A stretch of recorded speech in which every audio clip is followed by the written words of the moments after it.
Գիտեիք, որ հայերը առաջինն են եղել, որ ձայն են ձայնագրել 1900-ականներին։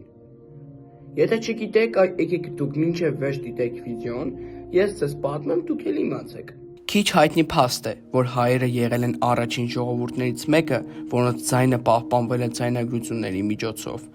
Արդեն 1900-ականների սկզբին ամերիկյան ձայնագրման ընկերությունները սկսել էին ձայնագրել հայկական ժողովրդական երգեր և կատարումներ։